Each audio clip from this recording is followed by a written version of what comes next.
Boa noite, bem-vindos ao Data Vénia, desta vez ainda separados, pois as regras sanitárias ainda não nos permitem estar 3 pessoas numa mesa. Por isso tenho o Paulo Ferrinho no outro estúdio e o nosso convidado via Skype. O tema de hoje tem a ver com os dias de hoje. Todas as classes sociais, todas as idades utilizam a internet. Uma ferramenta que pode ser muito útil para o dia-a-dia do cidadão. Mas, como tudo, tem os seus perigos. E perigos, muitas vezes, para crianças. É esse o tema. Nós vamos falar sobre a pornografia infantil na internet. O Paulo Ferrinho convidou o inspetor Ricardo Vieira para falarmos neste tema. Peço desculpa. Paulo, espero que estejas bem aí nesse lado e também o nosso convidado, desde já muito bem-vindo, Sr. Inspetor. É um gosto tê-lo aqui no Novo Canal. Quanto a si, já sabe, agora é a vez do Paulo Ferrinho conduzir o programa. Obrigado, Paulo. Mais um Data Vénia desta 4ª temporada. Este é o 15º programa e trazemos um tema que está sempre na ordem do dia, sobretudo com a introdução massiva do que são as tecnologias, novas tecnologias, nomeadamente a internet e todas aquelas redes sociais que pululam, que abundam pela nossa sociedade. E trouxemos este tema, que é o tema da pornografia de menores na internet e os alertas que nós queremos dar aos pais e aos educadores, para que tentar evitar um pouco e desconstruir alguns mitos, algumas crenças que existem à volta da internet e, sobretudo, também alertar para os perigos que ela encerra, nomeadamente da utilização que é feita de uma forma massiva e muitas vezes incontrolada por parte, sobretudo, dos adolescentes. Trazemos um especial convidado, é o inspetor Ricardo Vieira, da PJ de Lisboa. É responsável de um grupo de trabalho da Unidade Nacional de Combate ao Cibercrime e à Criminalidade Tecnológica, nomeadamente na vertente das pessoas, na criminalidade contra as pessoas por via tecnológica.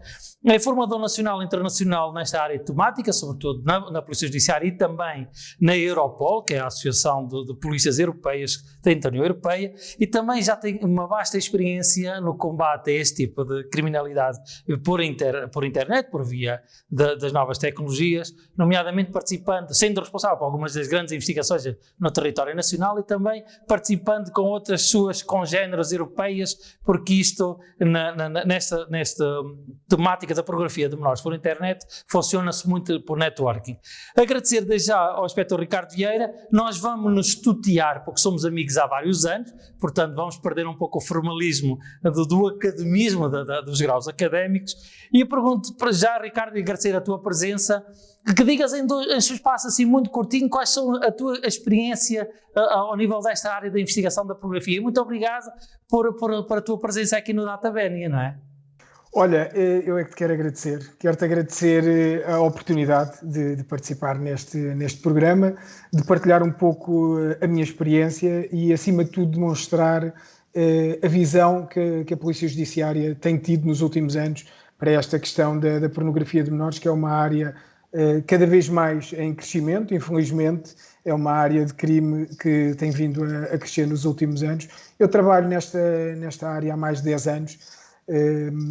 Sou um investigador criminal nesta matéria, fui-me especializando cada vez mais na matéria da criminalidade contra as pessoas com recurso a meio informático, onde está inserida a pornografia de menores. Aqui onde é o core business da investigação que eu gosto de fazer é realmente a pornografia de menores, tudo aqui onde tem a ver com descobrir pessoas em fóruns mais obscuros, a parte também de entender o que está dentro de um computador, ou seja, um pouco a parte forense que está ligada a um computador. Todas essas matérias são as matérias que mais me agradam. Isso levou-me também nos últimos anos a ser convidado para dar formação, quer na Europol, quer na CEPOL. São organizações policiais que juntam vários países e é sempre bom representar Portugal. Pelo menos levamos as cores portuguesas por esses países fora. Mais uma vez, muito obrigado pelo teu convite. Muito obrigado, Ricardo. Então vamos fazer a introdução da base jurídica do nosso programa e depois vamos utilizar todo o conhecimento técnico, pessoal, também emocional, que esta área da pornografia de menores envolve muita capacidade de resiliência para conseguir aguentar muitas daquelas fotografias e vídeos que são extraordinariamente chocantes e hediondos. Mesmo quem está diretamente ligado a esta área temática tem que ter uma capacidade enorme de distanciar-se, dissociar-se daqueles vídeos.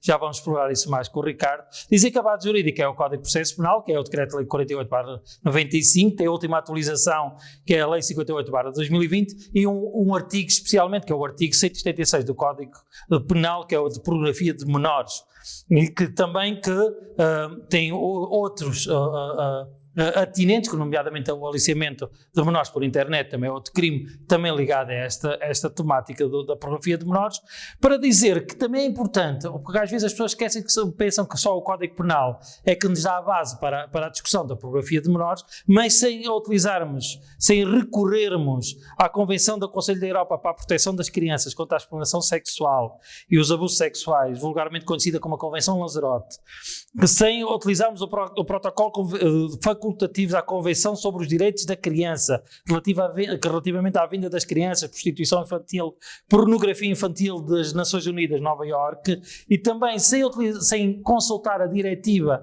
2011/92 da União Europeia, do Parlamento Europeu e do Conselho, de 13 de dezembro de 2011, que é relativa à luta contra o abuso sexual e exploração sexual de crianças e pornografia infantil, substitui a decisão quadro de 2004, não conseguimos entender os conceitos.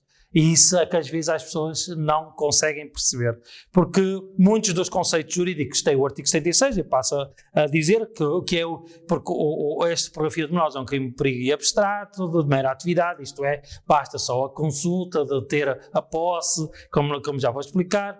Protege a autodeterminação sexual em consideração de poucas idades da vítima. A autodeterminação sexual tem que garantidamente ser menor de 18 anos, portanto além da liberdade, também a autodeterminação sexual, portanto, objetivamente tem que ser menor de 18 anos, e também é feito relativamente à esfera jurídica de duas formas, relativamente à nossa sexualidade. Nós temos uma vertente negativa da nossa sexualidade, isto é, o direito de não suportar intromissões indesejadas à nossa vida sexual, ou através que nós não tínhamos concordado, e temos uma vertente positiva da nossa sexualidade, que é a possibilidade, de forma livre e consciente, nós dispormos do nosso próprio corpo, optando por ter o nosso domínio da sexualidade. Por exemplo, o Código Penal apenas regula a vertente negativa desta vertente da sexualidade. A vertente positiva está no nosso livre-arbítrio, no nosso dispor, e desde que tenhamos mais de 16 anos, que é segundo o Código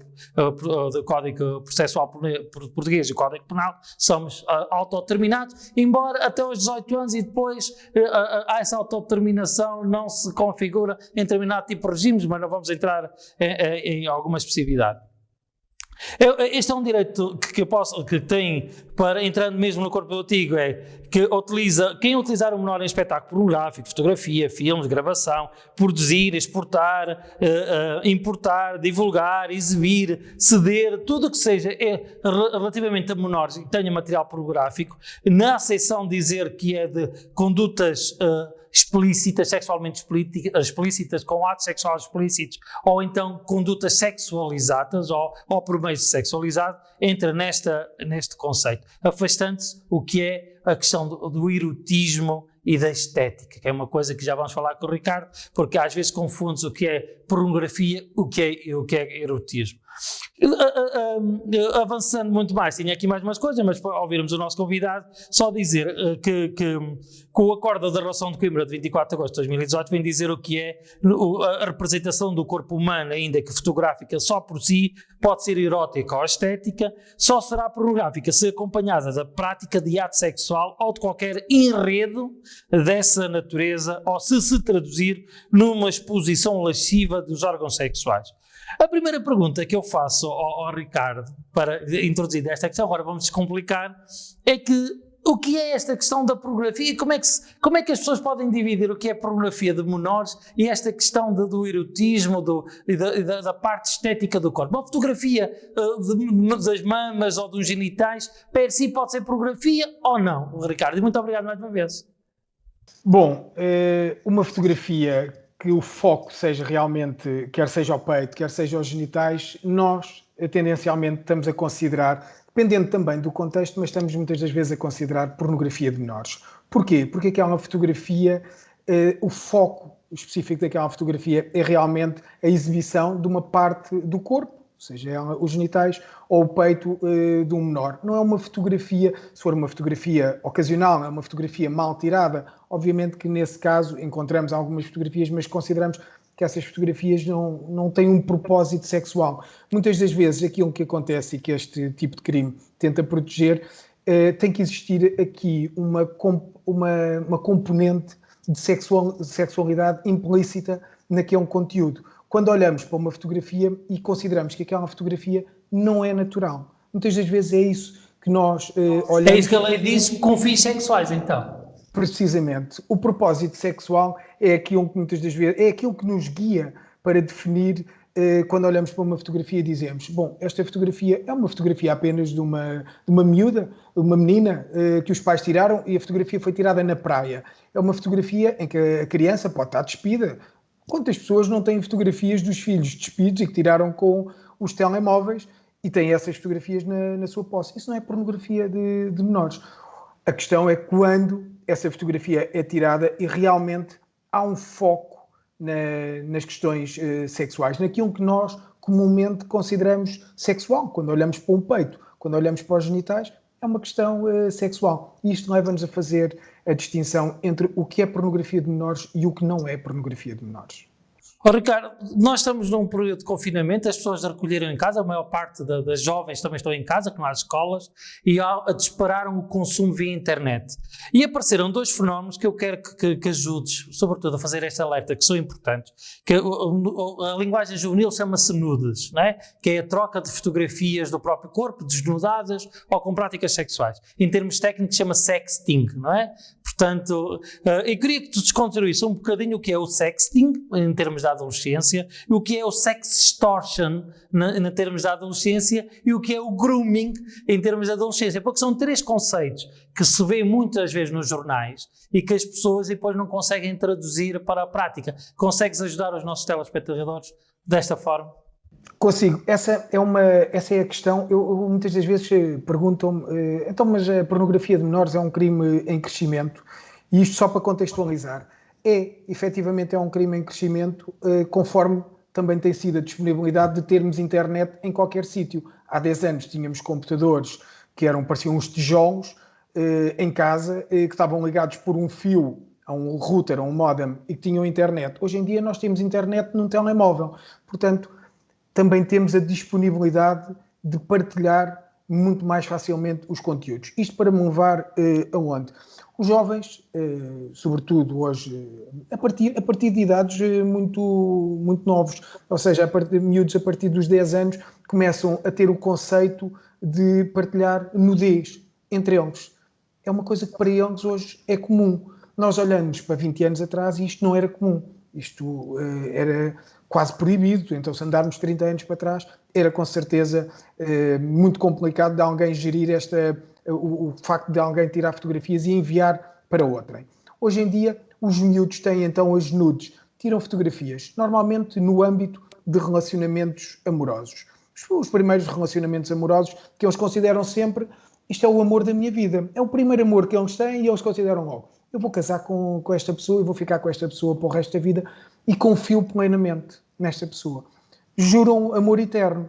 Mas esse amor eterno, como nós sabemos, termina muitas das vezes no verão, termina antes do verão, termina porque há uma colega de escola que é mais gira, porque há um miúdo de outra turma que é mais giro. Mas pelo meio, no percurso desta relação amorosa, trocaram-se não só mensagens de texto, mas também fotografias íntimas. Os miúdos hoje em dia, os jovens, partilham com muita facilidade os conteúdos íntimos. Quem recebeu os conteúdos íntimos não estamos sempre a falar de relações que terminaram a mal. Estamos a falar de uma relação que terminou. Mas alguém sabe que tem aquela fotografia, que tem aquele vídeo de nudez completa, que identifica inequivocamente quem é a pessoa que ali está, porque tem a fotografia da cara, a cara é visível. E há alguém que só podemos considerar por maldade. Não é uma coisa inocente, não podemos considerar que é inocente. Hoje em dia os jovens têm acesso a muita informação e põem estas fotografias a circular. Começam por grupos, muitas das vezes grupos privados no WhatsApp ou noutras aplicações de conversação instantânea.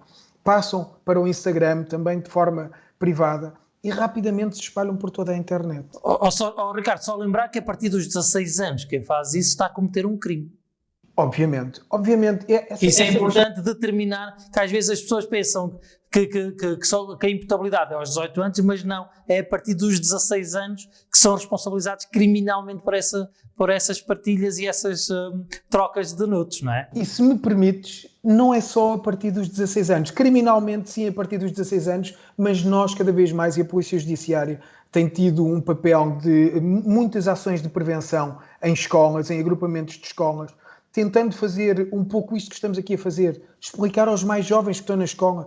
Isto é essencial, isto é o papel de prevenção que cabe à justiça portuguesa. Nós temos que o fazer. E vamos às escolas e explicamos. A partir dos 12 anos, a Lei Tutelar Educativa já prevê algumas penalizações para os jovens que pensam que eu ainda sou menor, eu ainda tenho menos de 18 anos, portanto não me vai acontecer nada. Vai sim. Vai com certeza acontecer e as escolas hoje em dia também já estão munidas. Ricardo, já se assiste também já se assiste, além dos adultos, que já existem vários casos, também nesta faixa entre os 14 e os 20 anos, ao sex extortion, que é a extorsão, terem fotografias e vídeos e depois a fazerem extorsão ou para obterem favores sexuais ou para obterem dinheiro. Já começa a ser comum. É cada vez mais comum.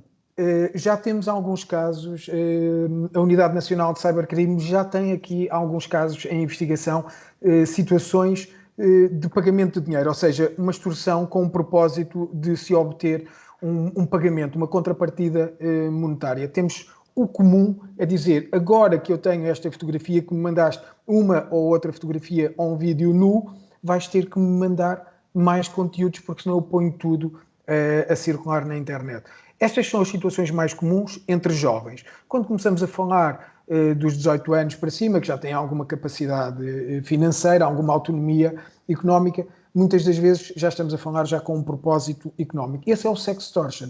É uma forma de crime cada vez mais comum entre os mais jovens, porque de alguma maneira estão quase, vamos explicar, chantagear quem está do outro lado. É dizer, agora que eu tenho isto, agora que eu tenho isto no meu poder, tu vais ter que me enviar mais.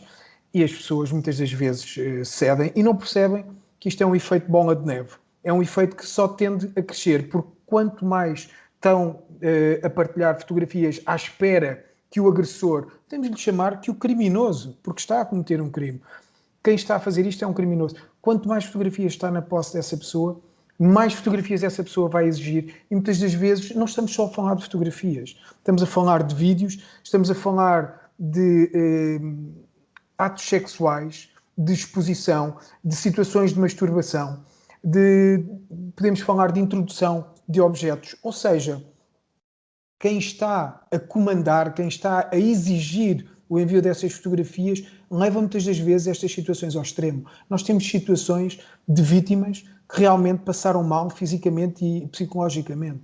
As marcas psicológicas perpetuam-se durante muito tempo, mas as marcas físicas ficam num primeiro momento. Nós temos vídeos, porque depois isto é consumado num vídeo. Um vídeo com som que nos chega à nossa posse e que nós, quando olhamos para aquilo, percebemos que está ali uma vítima que estava em sofrimento. Temos situações de jovens a chorar, a pedir, por favor, não me peças mais isto. É muito complicado. Mas para se chegar aí ao sex extortion, normalmente começa-se pelo grooming. Eu queria que desconstruísse o que é o grooming. O grooming é o aliciamento. Normalmente, quais são as técnicas de grooming, as técnicas de convencimento? Nós chamamos de engenharia social de convencimento, não é? Qual é as técnicas mais vulgares para o aliciamento de jovens por internet? O aliciamento mais comum, o aliciamento é a fase do romance. É a fase em que tudo está certo e em que os dois têm os mesmos gostos. Ou seja, hoje os jovens querem ser famosos na internet. E então, quantos mais seguidores tiverem nas redes sociais, melhor. Obviamente que tem as redes sociais totalmente abertas, com todas as informações. E há alguém que estuda o perfil do Instagram de uma jovem e percebe que aquela jovem gosta de equitação, ou que faz natação, ou que anda na escola A, B ou C, e diz, olha, eu também tenho aí um amigo que é de outra turma, e há ali um clima quase de romance, de enamoramento, ainda que não um enamoramento amoroso, mas a questão em que têm gostos comuns, em que a pessoa vão partilhando informações privadas. Os meus pais fazem isto, tenho um cão, não tenho um cão, tenho um irmão. E quem está realmente a aliciar o menor, em alguns casos temos muitas situações de maiores de idade. Não tanto, isto não acontece tanto entre jovens da mesma idade. Normalmente passa-se mais com adultos em relação a vítimas menores. A partir dessa altura, a partir da altura em que a pessoa considera que já tem as informações necessárias, então a partir daí as coisas mudam de figura. E a partir daí diz, eu sei onde os teus pais trabalham, eu sei Mas onde normalmente utilizando perfis falsos. Normalmente utilizando perfis falsos. Sim. Que esse é um dos componentes mais importantes do grooming. É que as crianças pensam, às vezes até utilizando pessoas do mesmo sexo, completamente construídos, e através de manobras dilatórias, isto é, escondendo o seu próprio perfil, ou o IP, que é, que é a chave da internet para chegar a ele. Como é que isso se consegue, se explica mais ou menos em palavras simples, Ricardo? Essa é a palavra em palavras simples, é isso. Alguém cria um perfil falso, arranja umas fotografias na internet, cria um perfil e vai iniciar uma conversa com quem está do outro lado, quem ele quer que seja a vítima. Tentam então arranjar alguns gostos em comum, que vão tentando camuflar sempre a sua real identidade, dizendo agora não tenho mais fotografias, porque efetivamente muitas das vezes não tem mais fotografias, só tenho estas. Arranjam umas fotografias também no início, dizer, olha, vim agora do ginásio ou vim agora da natação, e mandam umas fotografias de despidos. São jovens, têm 18, 19, 20 anos, e as vítimas têm, na realidade não têm muitas das vezes muito mais anos, mas fingem que têm isso, e as vítimas têm 14, 13, 15, 16, e a partir dali são jovens mais velhos, e dizem, bom, olha, tenho estas fotografias, já viste, mandei-te uma fotografia, não me queres mandar também uma fotografia tua com menos roupa, com o teu pijama, só da tua roupa interior, e calmamente, é uma coisa que demora tempo, e as pessoas acham, as vítimas consideram muitas das vezes que aquelas pessoas existem e que são amigos delas, e não percebem que não, que aquela pessoa não existe. Aquela pessoa não existe. Quem está do outro lado é uma pessoa totalmente diferente fisicamente, é uma pessoa, e mesmo que seja a mesma pessoa fisicamente, aquela pessoa alterou o seu comportamento para se encaixar no perfil da vítima. E obtendo o que quer daquela vítima, vai saltar para outras vítimas, e não raras vezes aproveitam ou familiares ou até pessoas do mesmo grupo de amigos. Porquê? Já têm a facilidade de dizer, eu sou amigo daquela tua amiga. Ah, és? Sim, podes ir ver no Instagram. E criam uma teia em volta da vítima, criando mais vítimas e saltando sempre assim de vítima em vítima. Ricardo, agora vamos arranjar, a dar ferramentas para os pais que nos estão a ver e cuidadores que nos estão a ver, de como é que se combate o grooming, o sexting e o sex extortion. Quais são as ferramentas que os pais podem ter para combater isso, que nós possamos ajudar para, de alguma forma, proteger essa ingenuidade de alguns menores, não é? A primeira ferramenta, quando hoje em dia um pai, uma mãe entrega um telemóvel a um filho, tem que perceber que lhe está a entregar uma ferramenta de comunicação com o mundo inteiro. E por isso mesmo eu costumo defender que nas idades mais baixas, portanto, estamos a falar de miúdos com 9, 10, 11, até aos 12, 13 anos, não é? Quando entram ali naquela fase da adolescência, eu acho que até aí tem que haver um controle efetivo por parte dos pais, saber as passwords do telemóvel e ter acesso ao PIN do telemóvel, poder ver o que é que aquele jovem, o que é que aquela criança faz no telemóvel. Evitar a todo custo que eles tenham redes sociais antes da idade legalmente permitida. porque muitas das vezes mentem nas idades e isso pode também influenciar a quem está a interagir com eles, achar que eles são mais velhos do que na realidade são. É uma primeira mentira que os pais têm que estar atentos a isso. Ao dizerem que o filho tem ou a filha tem 18 ou 19 anos, quando não tem, quem está a falar depois com essa criança parte do pressuposto que a criança pode ser mais velha. O primeiro ponto será sempre controlar o telemóvel da criança e falar abertamente. Sem sombra de dúvida, tem que haver aqui formação por parte dos pais, as escolas também, mas os pais. Explicar a tua nudez é a tua nudez, explicarem aos jovens, não partilhes a tua nudez, ter atenção com quem é que eles falam. Os primeiros sinais são sempre a porta do quarto fechada, ouve-se a porta do quarto trancar, a porta da casa de banho fechada. Explicar a eles que eles têm direito, os jovens, as crianças têm direito à sua intimidade e à sua privacidade, obviamente que sim, mas explicar-lhes para não partilhar. E acima de tudo dizerem, se enviares uma fotografia, essa fotografia deixa de ser tua. Ao mandares essa fotografia para alguém, essa fotografia torna-se pública. E dar-lhes o exemplo, é como se a tua fotografia aparecesse colada na paragem do autocarro onde tu vais todos os dias, porque um dia ela pode aparecer. Tentar não é tanto assustar os jovens, não é punir num primeiro momento, é explicar-lhes a eles. Não envies fotografias a ninguém, mas se já for tarde, se já tiverem enviado, esses primeiros sinais são os sinais normalmente mais comuns. O jovem acaba por ter um aproveitamento escolar pior, muitas das vezes isolam-se, estão fechados no quarto, a perda de apetite. Isto são os chavões que toda a gente sabe e que a psicologia fala, mas são os mais comuns. E é nesse momento que os jovens devem de sentir a total confiança de partilharem com os pais e dizerem aos pais, eu estou nesta situação. E aí sim, devem de denunciar isto às autoridades. Os pais têm esse dever, mas devem de não penalizar os jovens, de sentirem abertura suficiente para que eles falem. A sexualidade mudou. A sexualidade não é a mesma que Portugal tinha há 30 ou 40 anos atrás. São esses pais que foram criados há 30 ou 40 anos atrás, que hoje têm 45, 50 anos, que têm filhos que estão na adolescência, mas têm que perceber que as coisas hoje em dia são diferentes. A sexualidade hoje em dia é diferente. Então não devem dizer, se tu mandares fotografias para A, B ou C, vou-te fazer isto, ou ficas de castigo ou aquilo. Não, é dizer, não mandes essas fotografias, mas se mandares, e se estiveres numa situação complicada, fala comigo. Explica-me o que é que aconteceu para eu te poder ajudar. É esse o papel dos pais. Os pais estão lá para educar. Oh, Ricardo, há um direito que se está a construir da internet, que é o direito ao esquecimento. Isto é, o direito das pessoas dizerem aos operadores, tipo Google, ou a Yahoo, ou a SAP, que possam ter retirado toda a informação que têm sobre ele, lá colocada nesses sites, nessas plataformas. Achas que, quando é que vai ser possível, de facto, as pessoas terem direito ao esquecimento? Na realidade, nunca. A internet, vamos considerar que a internet é uma praia.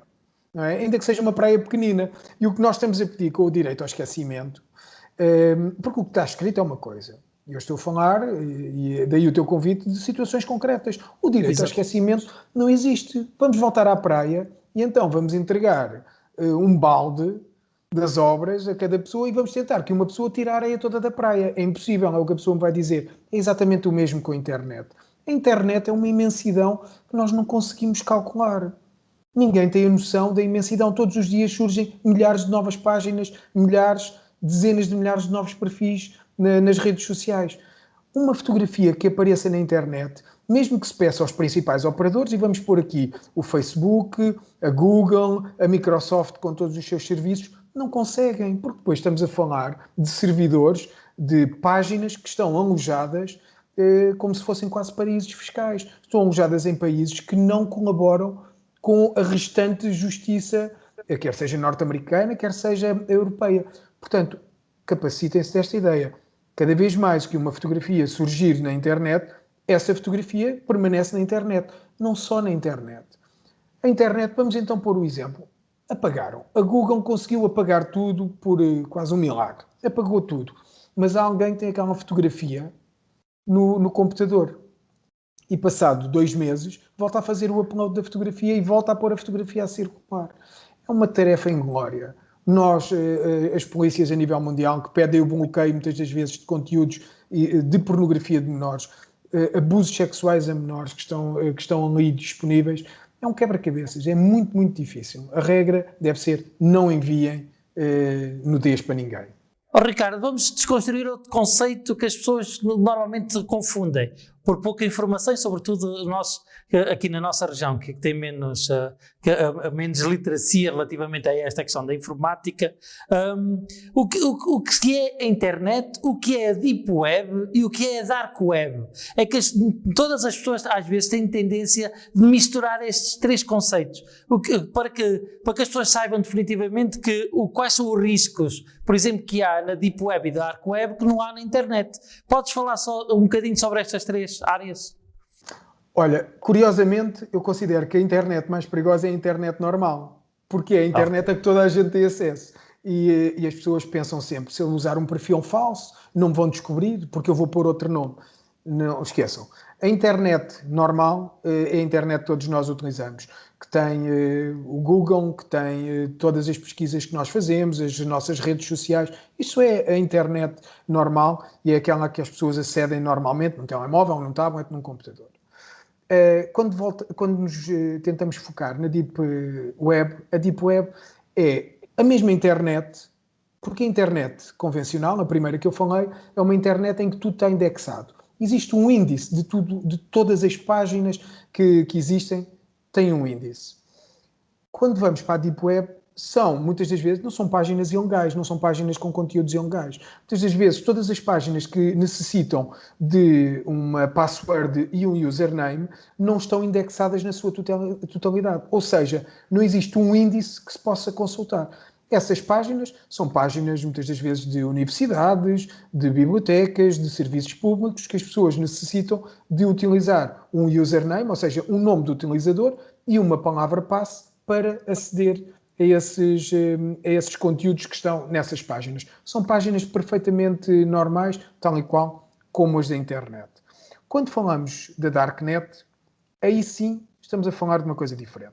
Enquanto que nas 2 primeiras, qualquer um de nós usa o Google Chrome, o Internet Explorer para aceder à internet, nesta última, na Darknet, nós necessitamos de um Internet Explorer especial. Precisamos de um navegador, de um browser de internet diferente.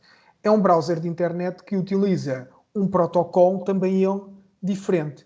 Já não vamos aceder, podemos aceder à internet normal através então desse navegador de internet especial e também podemos aceder a páginas que não estão indexadas na primeira e na segunda internet que eu falei, que são páginas que normalmente estão associadas a atividades criminosas. Venda de drogas, venda de dados bancários que foram... Da pornografia de menores. E da pornografia de menores, okay. Venda de armas. Se é difícil aceder à Darknet? Não, não é. É fácil. Se tudo o que fazemos na Darknet é criminoso, é ilícito? Não, não é. Podemos ter o exemplo de países que têm uma ditadura que utilizam estes mecanismos para fugir ao controle da ditadura e terem acesso livremente à informação. Agora, quem nos estiver a ouvir hoje e utiliza a Darknet, a internet convencional, o que quer que seja, note uma coisa. Não merece a pena fazer alguma atividade errada, alguma ação errada, porque mais cedo ou mais tarde, porque tudo o que se faz na internet fica na internet. Fica registado. Não merece a pena utilizarem um utilizador diferente, tentarem esconder a sua identidade. Vai demorar algum tempo, mas mais cedo ou mais tarde pode não ser a polícia portuguesa. Pode ser outra polícia noutro ponto qualquer do planeta. Mas muito provavelmente vamos descobrir. E vamos abrir uma investigação. Evitem, não façam as coisas erradas. A utilização da Darknet por si só não é ilegal em Portugal e na maior parte dos países. Dá acesso a muitas outras informações que não temos na internet normal. Sim, dá. Não a utilizem para fazer coisas erradas. Mais 2 perguntas, estamos praticamente a terminar, uma conversa muito doce, não é? E muito fluida. A primeira coisa é que os adolescentes pensam, porque navegarem anónimos nos sites normais, com aquela navegação anónima, se eu estou anónimo ninguém me apanha. Podes desconstruir esse mito, Ricardo? A navegação, nós quando estamos a navegar na internet, se fizermos o paralelismo com um carro, nós temos uma matrícula, chama-se endereço IP. É uma coisa que nós podemos obviamente alterar, mas o normal é, nós quando estamos a navegar ou quando estamos a conduzir um carro, o carro tem uma matrícula. Quando estamos a navegar na internet, nós estamos a identificar a nossa ligação de internet. O modo anónimo serve para uma coisa diferente. Serve para quando estamos a utilizar um computador, não ficar histórico nesse computador. Mas as nossas ações que nós estamos a fazer, quem tiver internet da Vodafone, da NOS ou da Altice, aquilo que está a acontecer é, aquilo que nós estamos a visitar está a ficar também guardado algum tipo de registro nos servidores de quem nos vende a internet.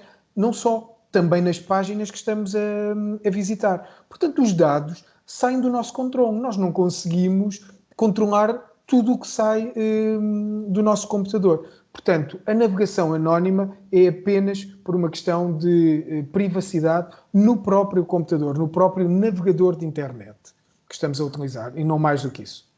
Ricardo, a última pergunta, que normalmente é a pergunta desconfortável, mas que aos meus convidados vem sempre com enorme simpatia e respeito, obviamente, e enorme respeito intelectual, sobretudo pela coragem de vir ao programa a ensinar-nos como tu estás a fazer. A pergunta que eu te fazia é, essa questão da internet, nós temos um Centro Português de Cibersegurança, não é? Pronto. E nós temos uma Unidade Nacional da Polícia Judiciária que também, só para esta área das tecnologias da cibersegurança. Achas que esta multiplicação de interesses, esta divisão de tarefas, não dificulta também a centralização de informação no combate a estes ataques de cibersegurança ou também de policiamento da própria rede, das redes e da internet? Qual é a tua opinião? Bom, percebo que essa é realmente a pergunta desconfortável, mas também não vou fugir à resposta. Muito honestamente, eu acho que no papel as coisas funcionam sempre, porque estão definidos os papéis que cada um tem nesta questão da internet e da segurança na internet e da forma de utilizar a internet. Na realidade, há as zonas cinzentas, as zonas em que se sobrepõem competências, em que cada um não percebe qual é o seu limite e que não deveria de ser para si que essa informação deveria ter ido. A Polícia Judiciária lida com matérias do foro criminal, como bem sabes, e tudo o que fosse do foro criminal devia de ser centralizado, quanto a mim, na Polícia Judiciária. Tudo o que sejam questões administrativas poderiam ser no Centro de Cibersegurança, aí sim, poderiam ser questões meramente administrativas. O que acontece é que muitas das vezes as pessoas recorrem a outras entidades para fazer chegar informação policial. Devia de haver aqui um esclarecimento e acho que era benéfico, não era para a Polícia Judiciária, era benéfico para a população. Nós queremos que seja benéfico para a população. A Polícia Judiciária trabalha todos os dias para melhor servir a população. E nem sempre está dotada dessa informação porque ela está espalhada por diferentes entidades. De uma vez por todas deveria de ser centralizada essa informação, ainda que seja de caráter administrativo, devia de ser tudo centralizado na Polícia Judiciária para nós podermos, inclusive, estudar os fenómenos criminais que vão surgindo todos os dias. Só assim, não é o monopólio da informação, é apenas podermos tratar melhor a população. Ricardo, a última, só deixares dou-te um minuto para deixares um alerta, um apelo ou uma correção de comportamentos aos nossos telespectadores aqui da região do Tâmega, Douro e Sousa, que achas que seja muito importante eles observarem nesta questão dos riscos da internet?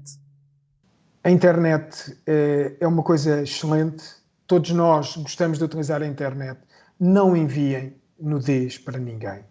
Tenham que idade tiver, sejam adultos ou não, aqui eu sei que o foco são os jovens, mas não partilhem. A nudez hoje em dia tem grupos privados, tem páginas dedicadas só apenas a publicar os conteúdos. Não pensem que estão a salvo, porque se enviarem os vossos conteúdos para terceiros, esses conteúdos vão surgir mais cedo ou mais tarde na internet, vocês vão sofrer essas consequências.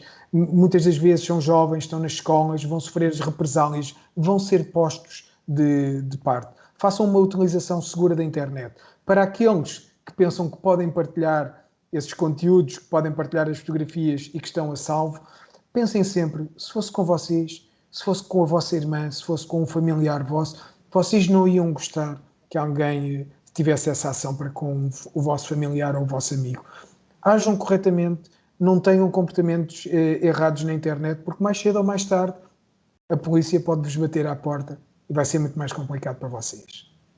Muito obrigado, Ricardo, foi um gosto, foi um prazer enorme poder trocar aqui uma conversa, desconstruir estas questões que são muito complexas para quem não nos ouve, e desta linguagem tão prática. Desejo-te a maior sorte, que tenhas muito sucesso na tua vida pessoal e profissional, e que, sobretudo, que nos ajudes com o teu conhecimento e com a tua inteligência a combater este fenómeno da pornografia de menores. Muito obrigado, está bem? E foi um gosto.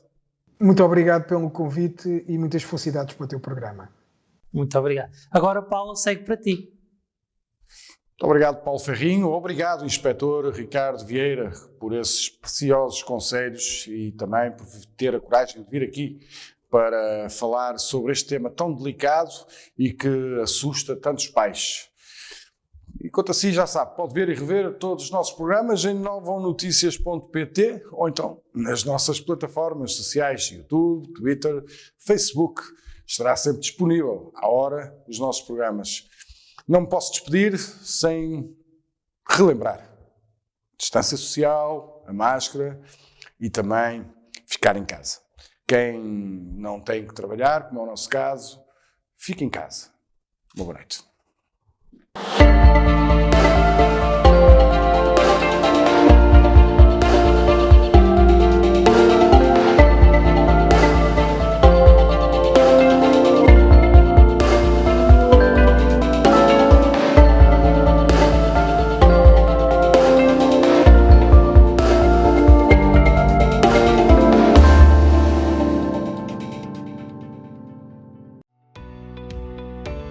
Novum Canal. Sempre novão, sempre seu.